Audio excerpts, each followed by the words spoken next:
Okay, good. I think that story is better told when you view it together.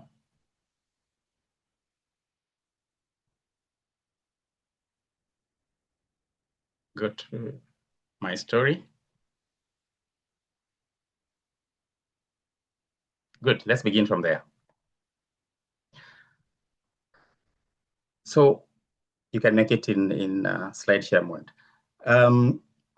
This photograph that is on your screen is one that is based on really my true story. You know, I've had it in my mind for very long, and recently I asked AI, can you create for me this thought that I have in my mind that is stuck there.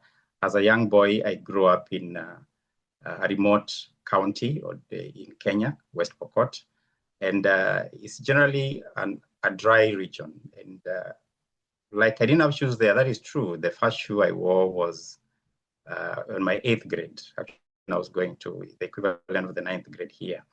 And food was a challenge. I mean, for me, my dad was a teacher, so not particularly so much, but for a lot of children, the food from the USAID was very critical. It sometimes was the only food, and unfortunately, that remains to be the case even today. And therefore, this support by USAID, which I can remember in my mind very clearly, the bags will come with maize or corn, and the family had yellow corn, I think from Mexico, was from the USAID. And so it tells you how, I don't know how many people like me who could have stopped going to school because there was no food, especially in dry regions. So you will see that wherever food is provided in schools, the turnout goes higher, especially during dry season. So food and the aid definitely had quite a place that it plays on this.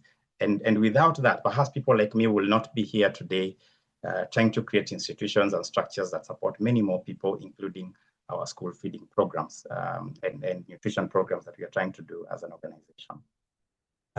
So aid works in humanitarian level, definitely. Maybe the question then is, does it also work within development? And even in humanitarian levels, to what extent must we rely on and depend on overseas assistance, okay?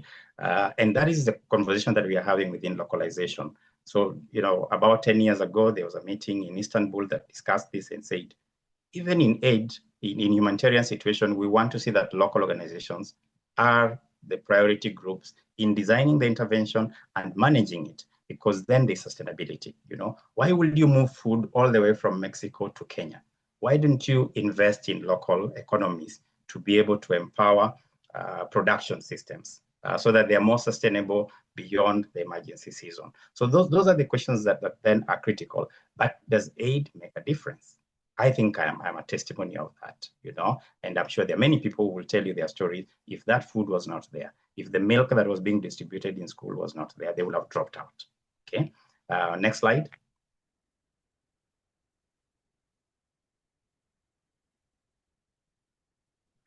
Now, I'm reading a book currently. Some of you could have read it, and I will encourage you to read this book, Dead Aid by Dambisa Moyo. I think there are other versions, that there are other people who have also analyzed and published books on aid. And I think Dambisa presents one of the statements she makes very early, and this was like 10 years ago, that what if in 5 years, countries in Africa were told there will be no more aid?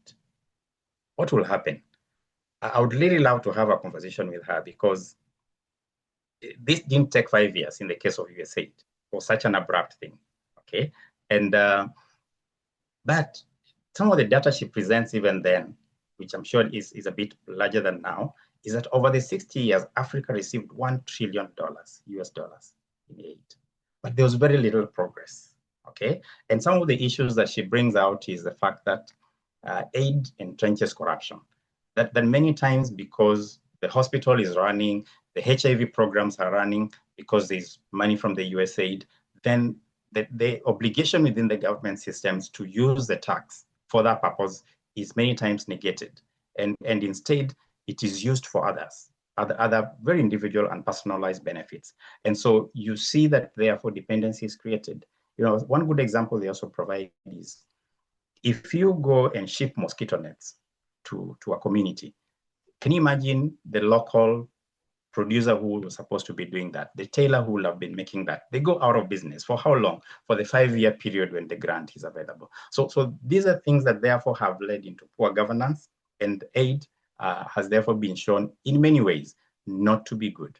But aid is loved and hated almost in similar ways. Those who really feel it shouldn't continue feel that way, but those who really see the benefits and see the need to do it so that they bridge the gap. Because I said in the case of children, they can't wait. So I think the conversation therefore has to be going into how do you use aid, such a USAID kind of programming, to create resilience, to build systems? Because I think ultimately, just like it will be even in a neighborhood, if you live in a neighborhood where the purchasing power is good, then you setting up your business will give you better returns. But if you live in a neighborhood where you're the only one with good money, even if you were to set up a business there, you have no chance. And I think that's the kind of a thinking that we really should be able to see coming, even at institutional and government-to-government relationships. They must be very intentional. Unfortunately, a lot of times within the aid economy, there is a lot of selfish drive in it. And sometimes you see that money that is allocated, I'll give an example. You have $100 million going, say, for military aid, because I've seen this happen, say, in Liberia. But the number of organizations that are involved in managing that are so many that by the time it gets to the ground, it's just about 10%. So we really must look at how do we spur innovation, because that same philosophy that we had in the post-war World War II and during the Cold War season of saying, let us go and make these countries better. And when you look at Asia, for example, the Asian tigers, we've seen a lot of economic growth, some of it that were built around aid. How Europe came back after war was because the US invested quite a lot. So there are a lot of indications that this works out, but I think we must be deliberate that the goal here is not to just feed into the diplomacy and the benefits that goes to the person who gives, but rather into building local innovation and sustainable systems. Next slide, Ken. And so, to a good extent, I think we are painting out the problem of aid. Okay, and very important is think about your neighbor. If you are going to help your neighbor, I think there are certain intimate things they have that you really don't need to go into. I don't need to buy underpants for my neighbor if I'm going to help them, but I could help them with other things, because even in receiving aid, the whole element of being responsible and having dignity is really, really important. And for me, I think there should be no government worth the salt when they can't cover health, education, and food. Okay, there shouldn't be people out there. Your security. So I think as we work on doing aid, it must begin building on really things that are supporting that system, that ecosystem, strengthening the local tax initiatives, investing in the local innovation, rather than just going into what the government should ideally be doing. So, aid can crowd out local responsibility, like we've already said, and we must really balance between short-term relief and long-term sustainability. Now, I evaluated a program that was funded by the Global Fund for Malaria and HIV in Kenya. And one thing that I found very interesting is, like, over 15 years of programming, we realized that organizations that I knew 15 years ago that you would call briefcase NGOs, with 1-2 people, were now having over 100 employees, moving from a $10,000 a year budget to over $1 million, and I'm not just measuring the impact by that, but it shows you how, when you are deliberate in investing in organizations continuously, and really being realistic that what I want to do is to leave capacity for sustainable, programming, then that is possible. So I think, in spite of the problem in aid that we've already presented, there is still quite some evidence that when you do this with an intentional sustainability, then you're able to create that capacity. And I think ultimately the capacity has to go into the tax system within that country. Now, another argument for why really we cannot stop and say, well, we think the countries that are not being able to get out of poverty are simply corrupt and lazy, or the same way we talk about a neighbor who is always begging, is the quote that I've put there. And I really love this. It says, a child who is not given warmth will burn down the village to feel. This is an African proverb. I've never quite picked exactly who coined it or which group. But I think it says a lot in what we're trying to say here, that we still need the balance between that almost evangelical mission that drove us into creating an aid infrastructure and USAID and all that, because you aren't safe until your neighbor's child is safe, really. And some of these, we've seen them, when people have to make every effort to cross the seas into Europe, it is because it's burning back at home. And I mean, burning in the sense that it's not tolerable. If people can't live when they can't afford food. So I think the changes that we are seeing globally, again, this is not a US problem only, where there's too much focus on we and getting ourselves, is one that requires that we really go back into this and ask ourselves, is there a child out there who is not feeling warmth? Because you can only give back what you have, you know? The children will only give back what they've been given. If they've not been shown love, then they wouldn't show love. It will be very easy to be very violent and harmful to others because you weren't. So are there villages today that are burning down because the children weren't shown some warmth? Yes. And I think, therefore, we really have to be able to balance between meeting the needs of children in distress but demanding that there's accountability, and we're building system to continue that. One more, continue to the next slide. So, like I did mention, this shift that we are seeing is not just a USAID issue. While we've seen the current administration in the US, advocating for the closure and changes and seeing how this is reorganized, which I must applaud. I honestly think any government should first of all think about how are we using our resources, and is this being done in a manner that benefits everyone else? But we've also seen it in the UK. The overseas development assistance has gone down from 0.5 to 0.3. This is the projection that they're making. And we've seen cuts in very, what I would call, essential programs, education programs. And again, go back into what we said earlier on. Why would you fund intimate needs of your neighbor? Why can't they fund those and then you come in and support them in the bigger macro structure level? And the same changes we are seeing happening in Netherlands. In fact, I think for the Netherlands, they've said very clearly, unless the investment that is being done is resulting into improved trade in products that they have interest in, then they're really not going to fund that, you know. So cutting the amount of resources they're putting on gender programming, for example, and willing to put more money on flower industry, you know, because then they have interest in that. So I think this is really an opportunity for us to check again, you know, are these policies correct? After 60 years of doing this, is it justifiable? You know, I saw a social media post where someone was saying that after 30 years, you know, as a human being, you can no longer say that I am poor because of my background, because you are that background. So after 60 years of this country's running, is it justifiable that we can pull back and ask, no, after $1 trillion of this, is it time to really ask about this? But what is the impact on that? I think that's really the question. Next slide. So, like I said, it demands that, therefore, there's a shift on how we view aid and how it's done. And speaking as an African, and you know, I'm privileged to be in spaces where we are shaping this. Right now, there's a small team that I'm working with on creating models for sustainable funding, local funding for African nonprofits. I think the point we are seeing here is that we really must think around innovation. And even as nonprofits, we really must begin asking, what is the value we are adding? are there experiences and data that we have that the private sector can be able to take advantage of and use it to create products that can go into the market? Can we share knowledge?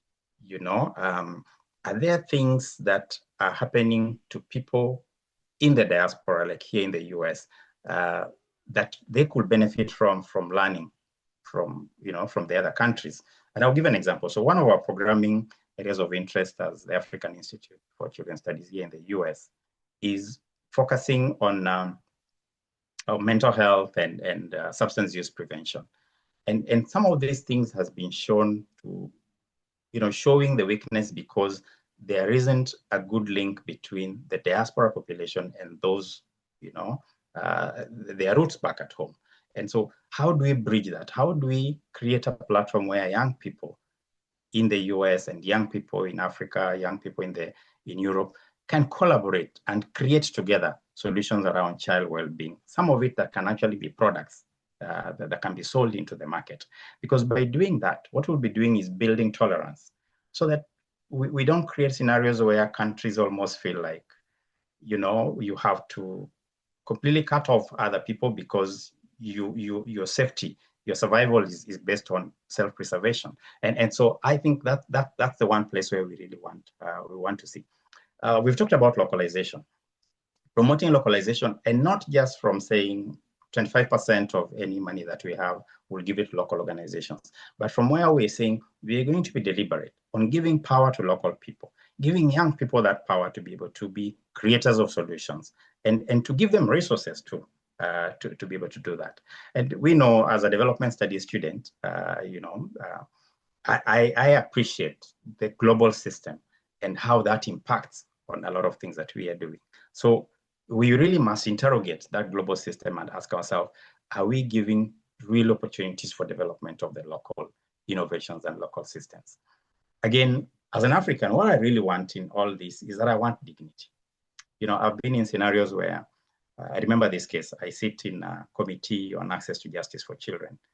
And we had secured an office space in the government building, and colleagues were saying, let's wait. We're trying to get the European Union to give us some funding to buy a desk and a chair. And I'm thinking, really?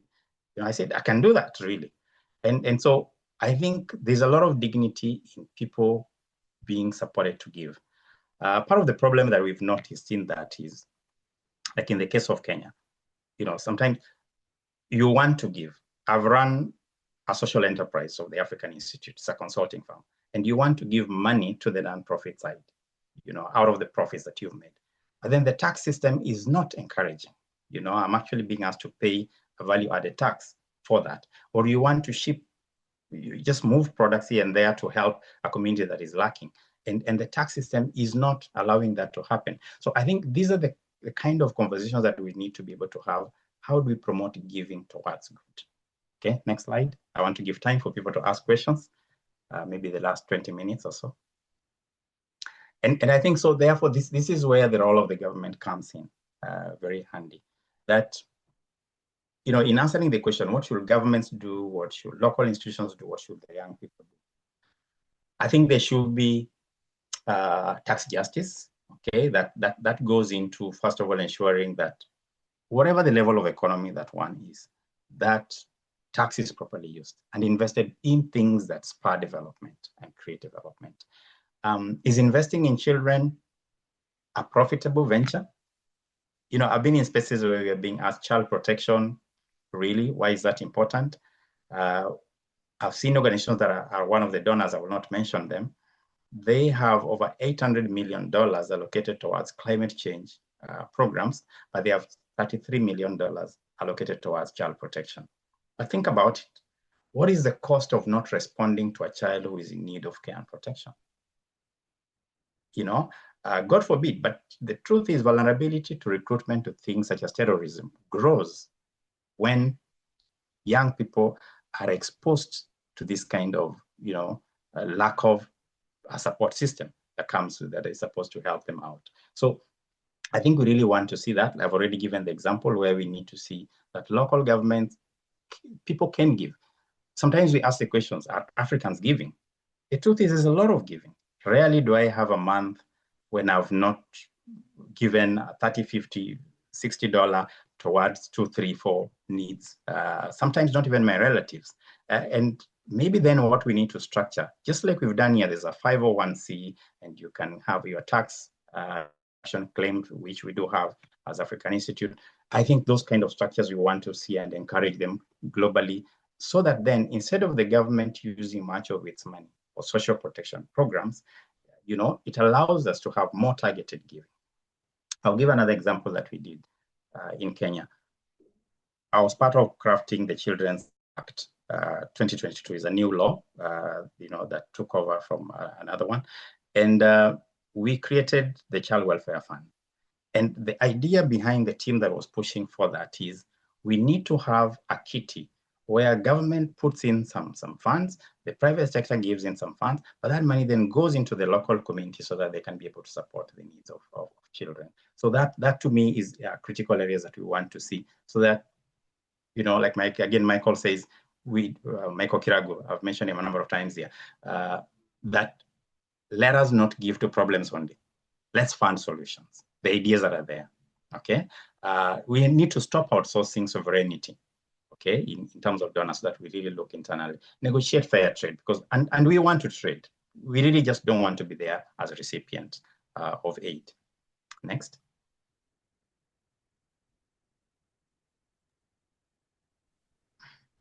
Great, thank you so much, Samuel. I think you have 2 more slides, no? Do you need the next slide? Yes, I'm almost done. Is it moving? Okay, so touch briefly on the role of private sector. I think I've mentioned here and there, so I will not, dwell too much on this. But for sure, we want to see a greater integration between the non-profit world and the private sector.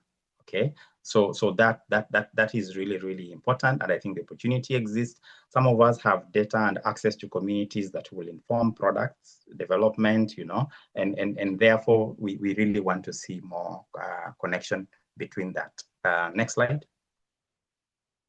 And maybe I'll speak a bit more to this because I'm speaking to young people in the university. Sooner than later, you'll be the ones who are making decisions at national and global level on how should we relate with other people in terms of policies.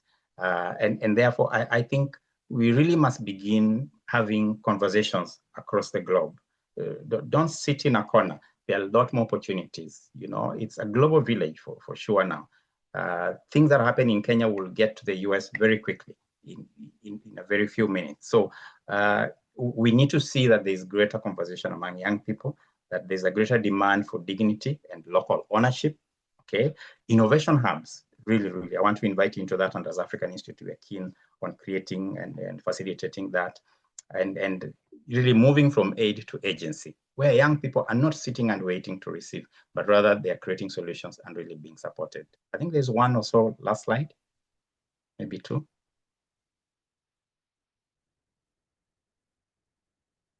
Now, back to our philosophical thinking.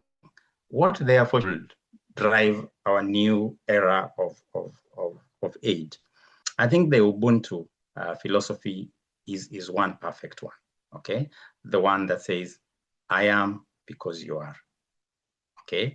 And I think just being there for your neighbor is something very animal. I don't even want to say human, because I've seen elephants go and mourn each other. I've seen, when you come to Nairobi, where the national park is right there, and you have the city, you see buffaloes go and support each other when one of them is under threat. So it is very human to support each other. But there should be fairness, there should be dignity, and there should be mutual respect. Localization must move beyond a concept, beyond this conversation in Istanbul in 2016, to really putting money in local organizations. But the local organization must also be responsible in how they use these resources. And we are part of driving that as African Institute. We are looking at the 190 local organizations that we are convening, giving them badges, because we have the ability to go and double check and say, are they really doing what they are reporting? Okay, one last slide, I think so.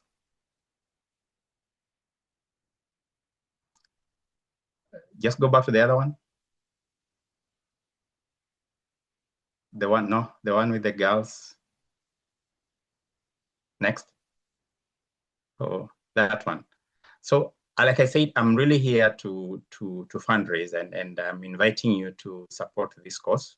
For African Institute, we are keen on supporting teenage mothers, and because they're really sad stories. We have stories of where a girl, because they couldn't afford a sanitary pad, they, got into this relationship with the young man who is doing border, motorbike transport, or the guy in the next door, and so that they can get the sanitary pads. And in the first encounter, so they're pregnant.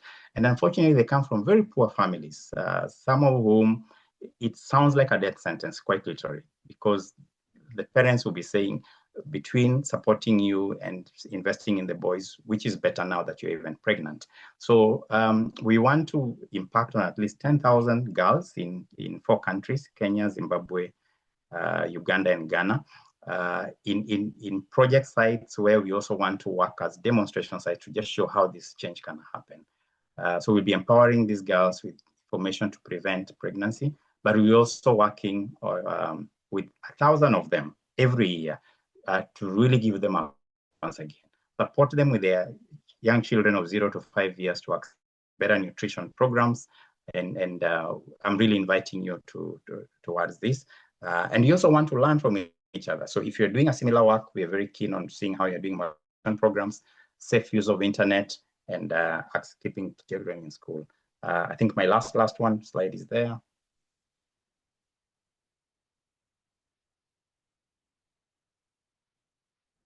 I think that was your last one, Sam, unless you want to go back. Okay. No, there was the one with the closing remarks, but I think it'll be, yeah, that one. Nice. So close and call to action for me is we're at a stage where we are resetting, the fundamentals that inform aid. Okay, it's really an opportunity to create a new model. And I think from my experience, I want to move this from dependency to dignity. We want to see that we are very deliberate on creating local institutions that have ideas that are bankable, literally, that money can be put in them and they can turn into profit. We want to see young people collaborating across the globe in doing this, and therefore you're welcome into collaborating in this. And thank you for the Talsky Center. Michelle, we've worked with in other programs with Stahili Foundation on trying to promote alternative care for children without parents. These kind of initiatives, we need to share them and learn together. Thank you. Over and welcoming any questions. Wow, great. Thank you, Samuel, for that really invigorating talk. Aid is indeed love and hated. And I think the message that you're sharing about restoring dignity and collaboration and sharing. We have a question here from Stanley O'Cott. From your experiences, if you could change one major funding decision in the past decade, what would it be, Samuel, and why?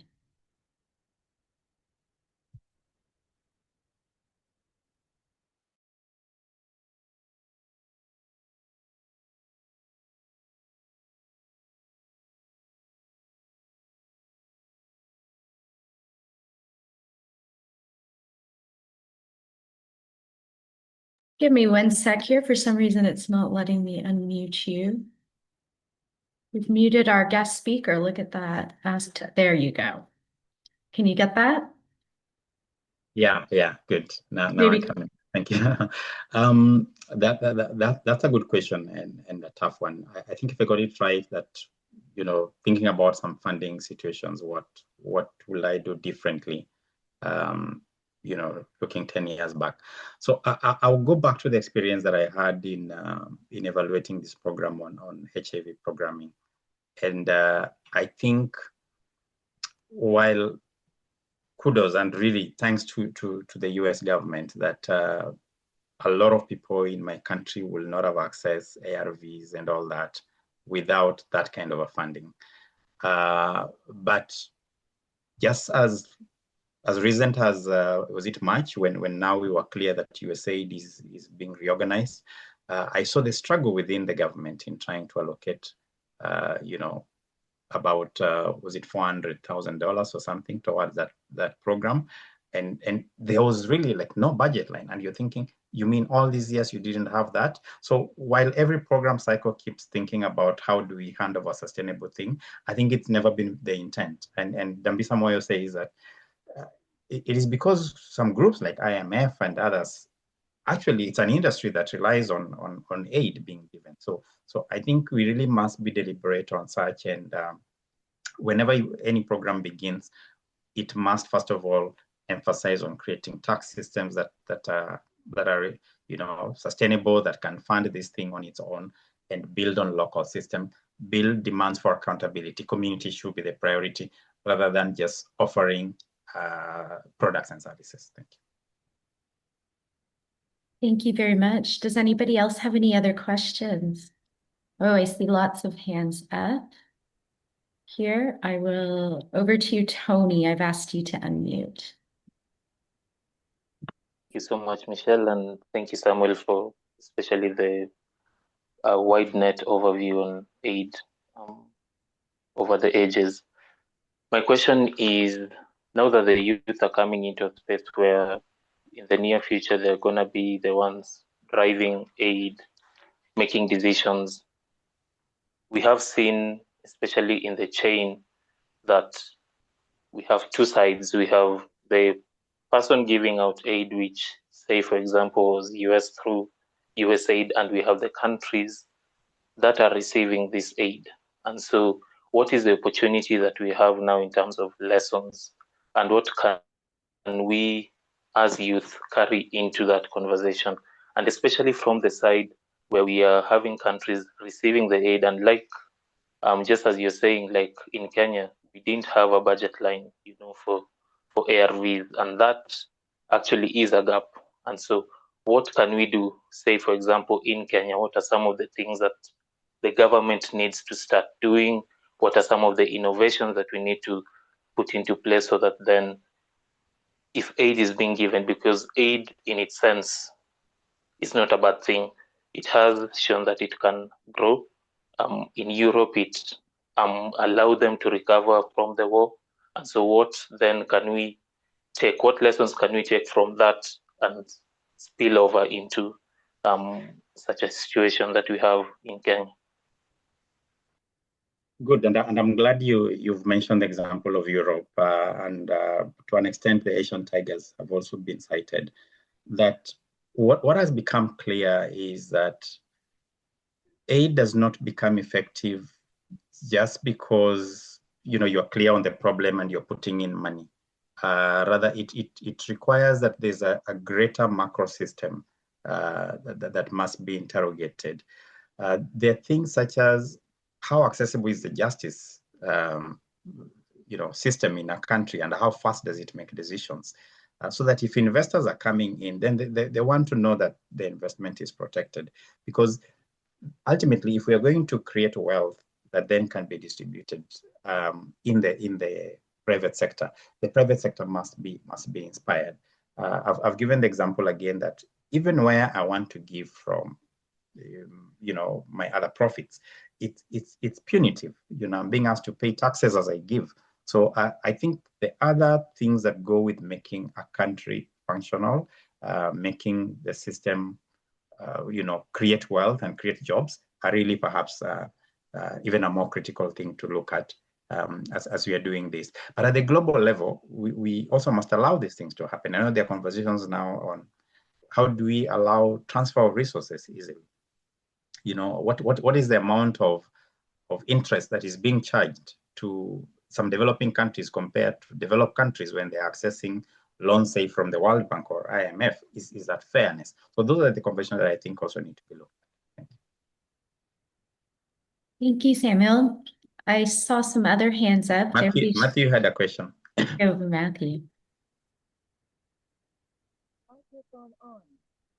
Can you hear me? Yes. Okay, first I just wanted to say, again, thank you so much. That was a great presentation. I really enjoyed that. It made me think about, so you've been here in New Jersey for the past few months, correct? That's right. In your experience, like recently, but also just with the West in general, what do you think are the most common misunderstandings of child rights, especially when it comes to Africa? Does that question make sense? Right, and it goes really back to why when we started the African Institute, we started from the point that there was often a misunderstanding that there are certain solutions that you can implement in the West that will work there.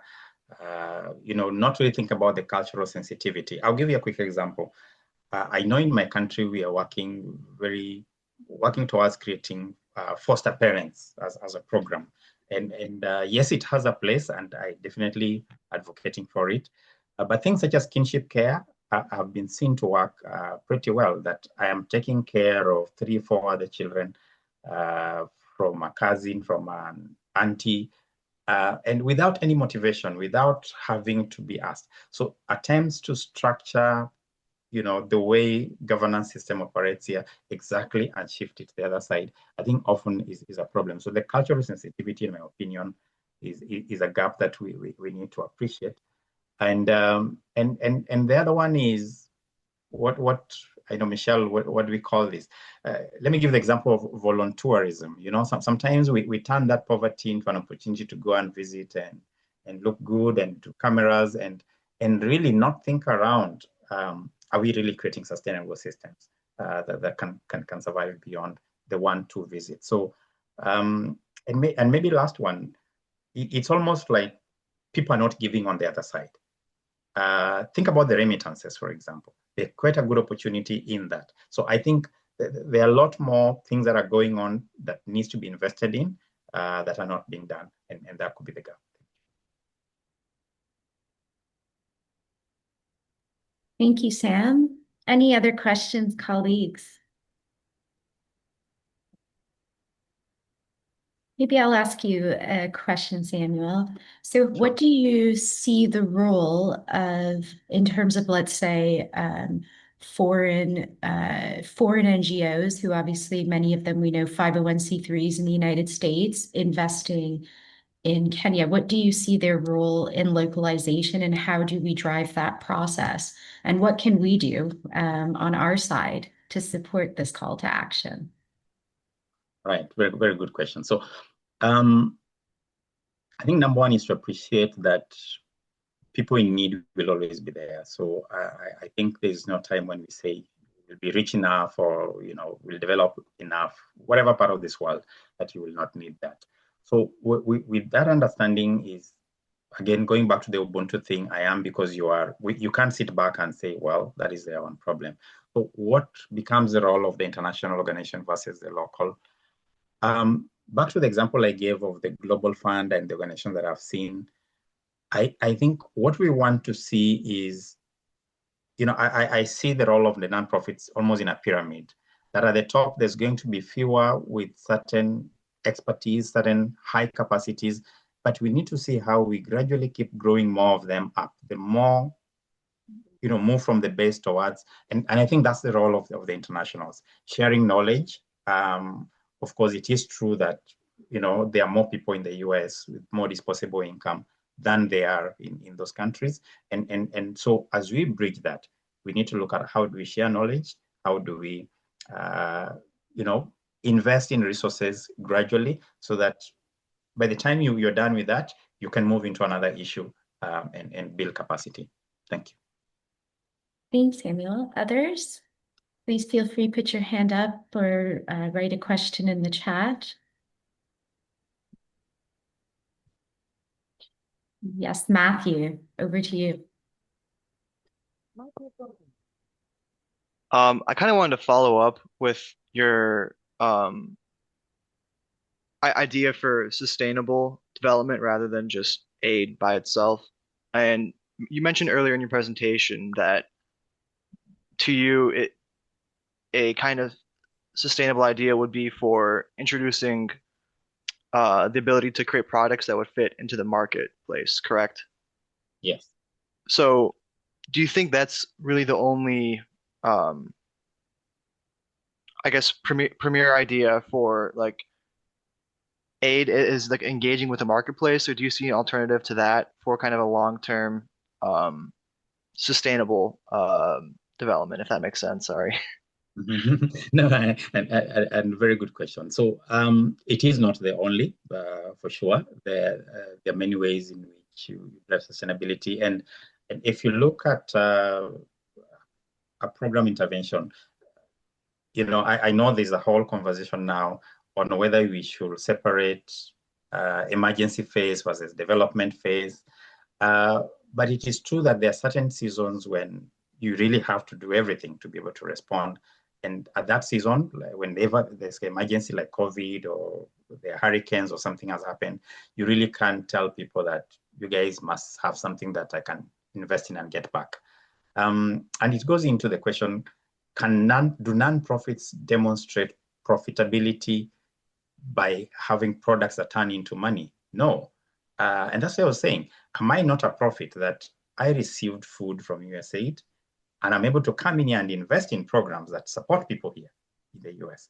I think that is profit in itself. So I think we can't completely close that. But I think we need to find a way in which we interest the private sector to come in and also invest in some of what we are doing. But we don't need to be required to do that. One last thing I want to build on what you've just said. I saw another LinkedIn post that was saying that, unless the nonprofit people are able to show profit for what they're doing, then they shouldn't be funded.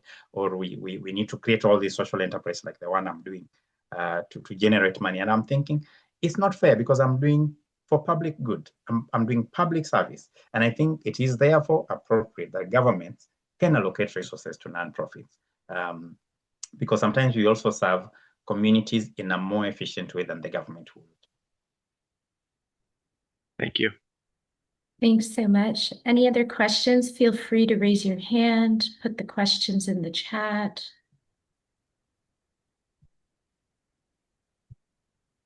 Okay, excellent presentation.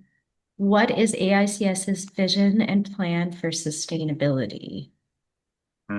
Yeah, I've seen that. And of its programs and lesser dependence on donor aid. Over to you, Samuel. Thank you. I think that's from Rayola. Thank you, Rayola. That's a very good question. So I know this is quite, shall I call it, it's a dilemma for me in the sense, just what I've answered Matthew on that, should it be my responsibility to create money to pay for public service? Is it really fair? I don't think so. But we run a social enterprise. It's called the AICS Consulting Limited. And because you have this pool of experts, we are able to sell those services and use 10 to 20% of our income. We use that to support our education fund and support some of our advocacy programs. But we are also keen on really demanding that governments give money to some of our programs because they collect tax for the benefit of all of us. And so that's one other direction we are going towards. There is a space, and it's a good thing when we give. It's human to give. And so we are opening up for even individual givers because, like I showed, institutional and government giving overseas development is shrinking. But I think there is still an opportunity where people are willing to give. So we'll be looking at that. So I think the shift has to be a large dependence on donor aid from institutional point. But it begs another question, which I really want to invite us to review and ask ourselves. If the people who vote seemingly are willing to give, why are governments, reducing the amount of giving? Aren't they playing the mandate of the voter? And that's why I was asking myself, is it just that we are having a generation of the people making decisions now who perhaps grew up from a point of feeling like, no, So I think it really invites more academic work, more research into that to ask ourselves, why are we seeing this shift? Great, thank you. More questions? Yes, we all salute Samuel and your excellent work. Rob Oliver, let me unmute you.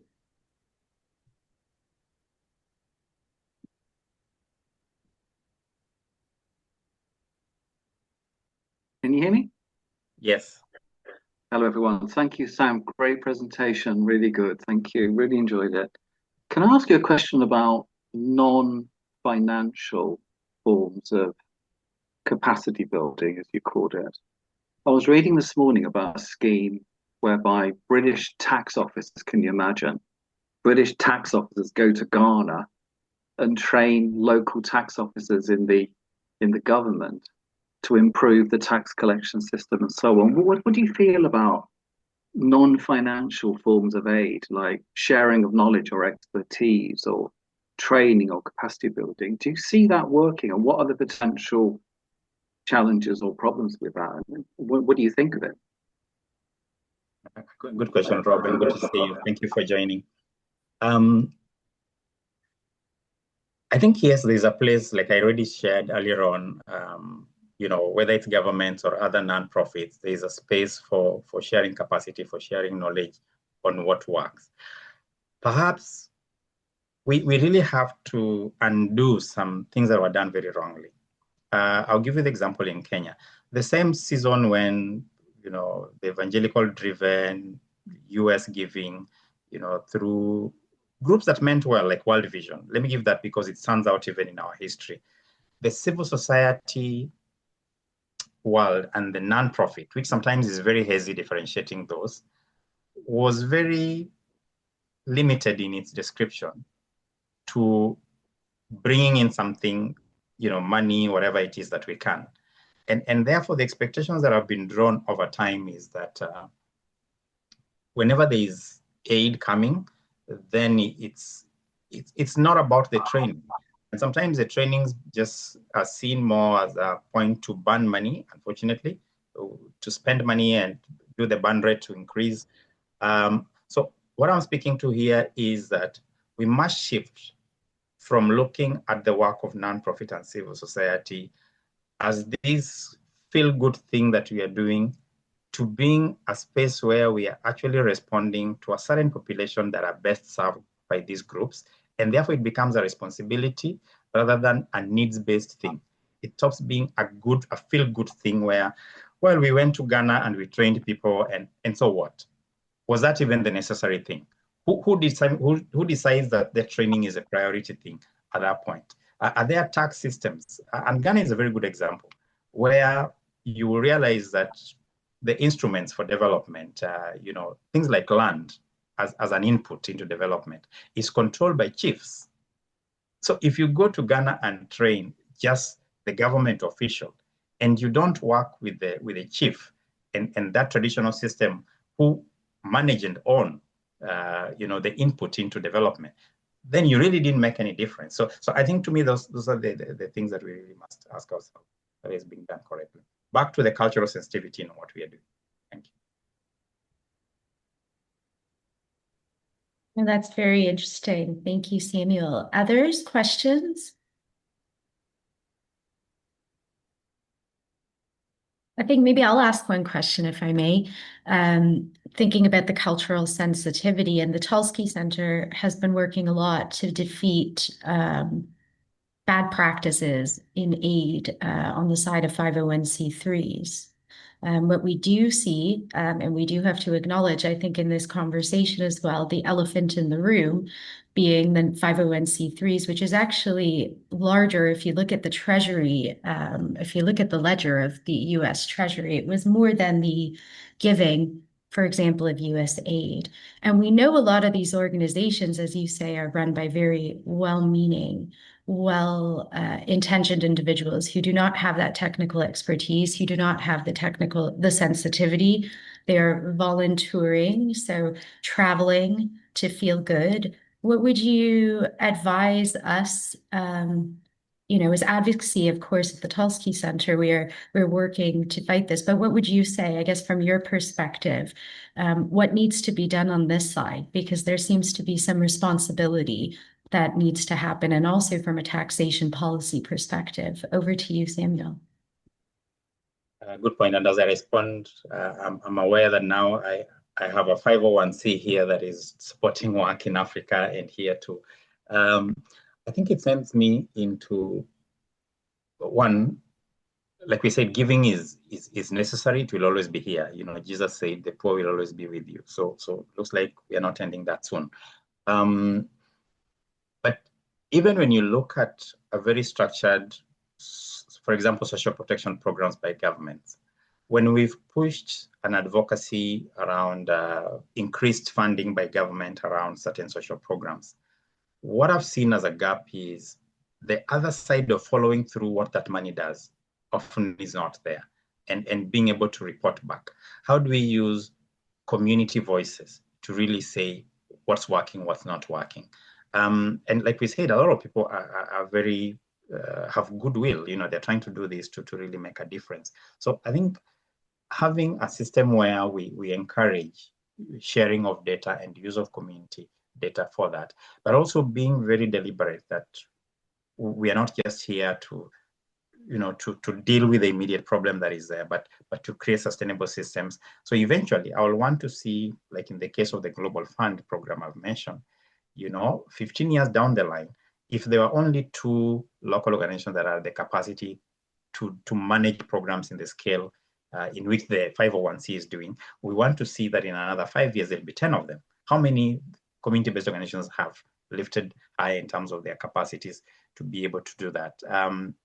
And so I think that is important. The element of who defines what is a priority is very, very critical.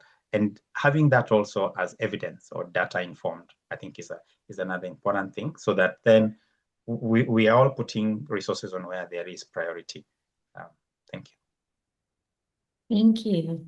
Any more questions? Thank you, everybody. So interesting. Don't see any comments in the chat. It's all clear as mud for everybody? Well, if there are no questions, I guess I will throw it over to Matthew to close us out and thank Samuel for this really invigorating talk. Over to you, Matthew. Again, that was an excellent presentation. Thank you so much. I know me and all my colleagues are super interested in this topic, and now I feel like we have a lot more information going forward just from this presentation. So it was a pleasure having you virtually here. Hopefully in the future we can have you physically here and we can build more of a connection. Thank you so much. Thank you for everybody for coming and listening and asking great questions. It was a great experience. Great. Thanks, Matthew. And just also a big thank you to Marie Gordon for all of her support at the Talsky Center. Our sessions and everything that we do wouldn't be possible without Marie, and also the wonderful support of the Talsky Center Student Network, who drives our topics and invited Samuel to speak here today. I see there's one comment. I think we can have in-kind giving. The opportunity lies involving the locals to curate. Absolutely. I think so. And I think this is the beginning of a really good conversation. And Samuel, colleagues, we're grateful for your time, especially those who it's evening time. And we stay tuned for our next speaker series. We will be continuing in this line and this inquiry and having important conversations like these. So thank you again, Samuel and colleagues, for everything. Thank you, Michelle. Thank you, Matthew, Marie. Thank you all and all who joined in. Keep the conversation. Bye-bye. Thank you.